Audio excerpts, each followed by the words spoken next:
Si Carmen Laksama Ocampo, nakatira sa Chicho, Pidpid.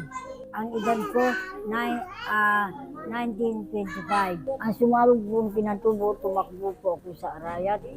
Pagkatapos po, wala akong kabuhayan sa Arayat. Bumalik din ako sa kabundukan. Wala ko pang bahay.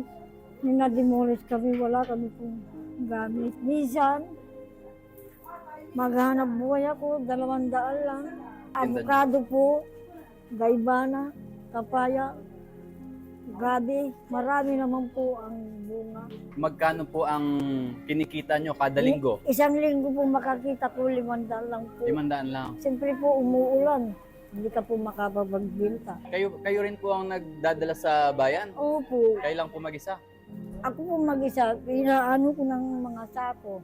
Naniniwala po ba kayo sa Diyos? O naniniwala ko Diyos, yan nabubuhay sa akin. Kung wala siya, wala na ako. Gabi-gabi nag-pray ako. Panalangin ko po sa Diyos, sana tulungan mo ako, Lord.